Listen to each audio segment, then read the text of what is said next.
Hey everybody out there, and today for you guys we're going to be doing a deck profile of a deck that I've had a lot of fun playing and crafting this deck, and that deck, guys, is Summon Skull. Now you can call this deck an Archfiend Summon Skull deck. I always call it my Summon Skull deck because, well, I grew up calling the monster Summon Skull. I didn't get the errata into Archfiend Summon Skull until years later, to help it fit into the archetype of Archfiends, and because of that reason, it's made the card better overall. Because you can use Archfiend support. So the OG Summon Skull, if you guys don't remember, if you're looking at this profile and you're like, why you can't? It doesn't say Archfiend on it. Summon Skull has the errata now that it is considered an Archfiend monster. I'm just using these artworks because I like them. But yeah, I've ever since early fall, when the new support came out with the new Archfiend support, I've just been having a blast crafting this deck and tweaking it and playing with it. And it's not a competitive deck, but it is a fun deck to play. So without further ado, let us get into the deck profile. So first off, we run the Ritual, which I've seen a bunch of different builds of the Archfiends. Some people focus mainly on the Synchro, some people focus mainly on the Ritual, some people mainly focus on the Fusion. This version focuses on the Ritual mainly and the Fusion, but you can go for the Synchro, which is nice. I find that the Fusion's really good because it gives a buff to all your Archfiends, and the Ritual is just overall really good as well, because if it gets destroyed, you get to bring out a Summon Skull, which is cute. It self-replaces itself, but the main reason why is because of his effects, his immunity effects, which state... excuse me, I'll read this. Can't be destroyed by battle except by a battle with a Ritual monster, and can't be destroyed by a monster's card effects except with those of a Ritual monster. If this Ritual summoned card you control is sent to the graveyard by an opponent's card, you can special summon one Summon Skull from your hand, deck, or graveyard, so pretty much anywheres. So overall, he's got the immunity ability. He's pretty good, and overall, he's kind of the boss monster of the main deck. So yeah, 3 Archfiend Awakened. I really love the artwork. I'm so glad that they've really made an effort to make Summon Skull into a deck, quote unquote. If you actually really look at it, guys, there's a lot of, as I've shown on the channel already, there's a lot of different of other Yugi's iconic cards beside the Magicians that you can actually build decks around. And if you haven't seen that yet, you can go on my channel. I've done Gaia the Fierce Knight and Celtic Guardian, and I hopefully can do Karibo soon as well, but if it's not out already, I'm working on that. But yeah, next up we got 3 Summon Skull. He's the boss monster. This, if you don't know, if this does not look like Summon Skull to you, that is because this is the 10-year anniversary artwork from Kazuka Takahashi. It has his signature right there. I also love the alternative forms. I have my secret rares and whatnot from back in the day and from MRD, but I keep those separate. So I'm just using these ones right now, which I really like. So I love the alternative artworks that he's had throughout the year. Back in the day, this was your best one tribute monster. Probably the best tribute monster until we had Jinzo a couple sets later. So yeah. So OG Summon Skull. Now, next we run the Archfiends. Now, people always ask me, why do you run the Archfiends? What's the purpose of the Archfiends? Well, like I have to remind them, Summon Skull is considered an Archfiend. And the deck mainly is going to revolve around Archfiends. And if you've played with Archfiends in the past, they're actually pretty decent. They're just like missing 1 or 2 cards to actually be a playable deck, I feel like, in the modern era for fun. But I'm not talking about the chess piece ones. I'm talking about the ones that came out, I think it was in Zexal and early Arc 5. If you guys remember, if you played Infernity when it was popular, when we had Lavava Chain, you remember like Archfiend Eris, Archfiend Cavalry, Paralabyrinth, things of this nature. So they've actually seen some play in competitive Yu-Gi-Oh, but not as a deck, more for Archfiends as Infernities. But yes, Eris searches. Commander's really nice because it helps pop things to search and get effects off. So you can use Archfiend Commander with Cavalry or with Eris to get its search off. You could run Tour Guide in the deck, which is something somebody I was talking to was like, hey, you should run Tour Guide. You have a target for it. That is true. So if you want to, you can stick a Tour Guide in the deck if you like to work with Archfiend Eris, because that will work. Eris is a really good card, but these are just some of the Archfiends we run that are not AKA Summon Skull. We run 2 Cavalry as well, which is pretty good. So this is your basic Archfiend package. There's nothing, we're not running Paralabyrinth. We're not running anything like that. We're running just a basic package because this helps you search for cards in your deck, do different plays in your deck, and so forth and so on. Cavalry's good. Eris searches. This is a big beater that can do different things. This also can help you go for exceed plays in certain situations. Overall, this is really useful in the deck. This is pretty much your engine, which is pretty decent actually. Next we run 3 Manju of 10,000 hands.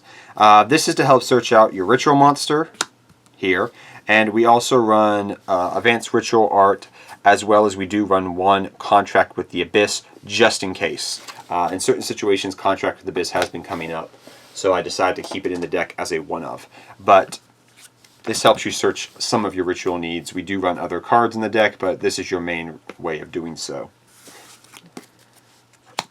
Next up, we have the Orthoscorpio plays. The Predaplant Orthoscorpio engine. Now, at first, I was kind of hesitant to run this even, but as I started playing the deck, and because this deck has the ability to have the fusion and have a ritual on the field, so say you go for the fusion play and the ritual play in the same turn, this is going to be a 3,000 attacker that can't be destroyed and targeted to some degree. It's pretty decent, I think. It's not Chaos Max worthy, quote unquote, but you get what I'm trying to say.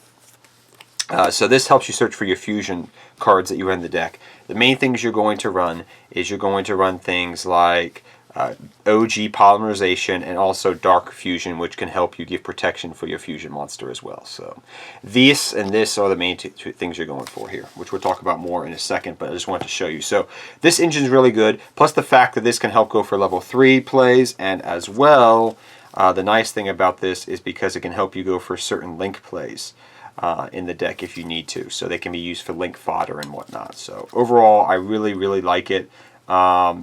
The other reason, which is really nice, is in certain situations, this would be really nice because you can use this as a dark target on your field to go for your certain fusion plays in your deck. So, yeah, really like it. Next up, we run 3 Psychic Wielder. This card helps you go for, is really useful for multiple different reasons. Helps you go for link plays, whatnot. In addition to that, he can also help you go for your synchro plays in the deck. That way you can go for your main synchro play, which is going to be, or some of your main synchro plays, which is going to be Archfiend Call, which is your Archfiend monster, because I wanted to try to incorporate all of them, but you also can go for Brionic, Hypric Riser, and Trishula, which does come up in certain situations. So you can also incorporate as well, I should mention, other synchro monsters into your deck if you'd like to, but those are the main synchro monsters that I decided to include in the deck. This helps you go for link plays, synchro plays, etc. Just really good to have. Next we run 2 Dark Fusion and 1 Polymerization. We're done with your main monster. Dark Fusion is really good because I like you're able to search it out, and plus it gives immunity and stuff for the turn to your Summon Skull Fusion.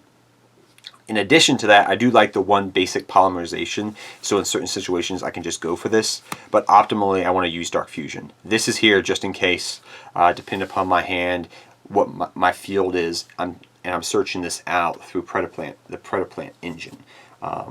Plus its other targets to have just in case. So I do usually use the Dark Fusion though, but I do keep one as a one-of in the deck just because it does happen. Next we run 3 Advanced Ritual Art in the deck and 1 Contract with the Abyss. This is pretty straightforward. It's pretty standard. This is used because you're basic to make your ritual monster, because this here is a level 6, so you can send this directly to the graveyard. go into your ritual play. You can easily reborn this through certain means, if possible, and then you'll be good to go. I do run the contract because this does come in handy sometimes in certain situations, and plus you can use the contract with Archfiend's Awakening. So it does it does happen sometimes where contract does come in handy, and instead of running this. Sometimes it does, sometimes it doesn't, but I do like this little ratio here. I've seen people run double Advanced Ritual Art and this, but I like 3 in 1.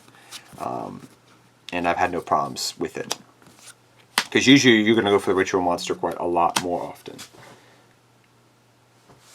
Next up we run 2 Preparation of Rites in the deck. This is to help with your Ritual Engine, help search things out that you need to. I found 3 was a little bit cloggy, if you don't mind me saying. You could run 3, Preparation of Rites if you wanted to, but I just like to run 2. But that's just me.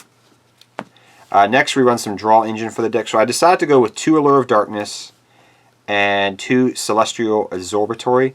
I didn't want to run more Allure of Darkness because I really didn't want to banish my dark monsters, so to speak, but in certain situations, if you get a brick hand, you need to unbrick it, and Allure was good.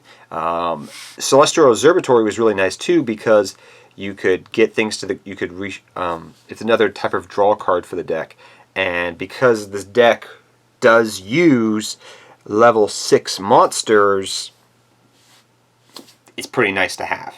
Especially, say you draw into a Summon Skull, and you're like, well, dang, I have Advanced Ritual Art in the deck, but I want to put this back so I can use it. Hey, there you go. So, yeah, I kind of like Celestial Observatory. It's been pretty nice overall to have in the deck. Because you can add back that Summon Skull to use Advanced Ritual Art. Sorry about that, guys. I had something stuck in my throat. 1 Monster Reborn. It's pretty simple. It's really useful in this deck for combo plays and whatnot, basic combo plays. And then we run 2 Call of the Archfiend. This is searchable, which is nice, and it's kind of like a pseudo Call of the Haunted for the deck that is searchable. Pretty good. Pretty basic because you're pretty much using an Archfiend engine, guys, and then you're just tacking on other stuff into the deck. But let's go into the extra deck now, guys, where is a little bit different here. So we got our Field Center, and I decided to add the Yugi tokens to the deck because we're running a Yugi deck. But we have 2 of the Fusion, which is going to be one of your main plays for the deck to go into. We also run the, Starving Venom Fusion Dragon as well in the deck, which has been very helpful. I also run 2 of the Synchro Archfiend's Call, Brionac, Hypercypric Riser, which we talked about earlier, and Trishula. These are your synchro plays for the deck so far. We also run, in addition to this, I do run some level 6s. We also run Archfiend's Ascent. You do make this, but you don't make it as much as, say, the Synchro, the Fusion, and the Ritual. But I do run it as a 1 of. I sometimes go into Photon Strike Balancer. There are other level 6s you can run, but this is what I've been running, and this is what I've been mainly going into. Next, I got Wee Witch's Apprentice, and then we have Master King Archfiend, which you do go into, and it's very nice. And then I decided to run some basic removal, which is Phoenix and Cerberus, just in case. You can run Unicorn if you want to, but I didn't have the space. Maybe trim down something here, and then you can run it. And then I run 1 Borlord Sword Dragon, because this came up quite often, actually. So that's the deck in a nutshell. It's not too crazy. I took some advice from looking at other builds, and I tweaked it, and I fixed it, and I refined it as best I could to improve upon those builds, because I really did not know where to start when first initially going into this deck build. I'll be honest with you. But after I tweaked ratios, I play tested it, I took it to a tournament or 2, and I didn't win the tournament, but I was actually quite surprised how decent I did. I think I went at my locals. I dropped out after the 4th round, but I was 2-2. 2 wins, 2 losses, and yeah, one of those losses was actually in time. So I was quite surprised how decent the deck was against some certain decks out there, and how people didn't know how to play around certain plays. So overall, yeah, the deck is pretty cool to play with. It's a fun deck. But till next time, take care, have fun dueling, good luck dueling. Hope you all enjoyed this deck profile. I'll see you guys next time. I hope the video was a little bit informal. Like I said, it's pretty basic. I had to find a template to build from, and I found it, and I built from it, and I tried the different ratios. I tried different tech cards out, and overall I had success with it, I feel like. So, because this deck is something you have to build from scratch, really. But till next time, guys, take care, have fun dueling, good luck dueling, and I'll see all of you guys next time. Take care, everybody.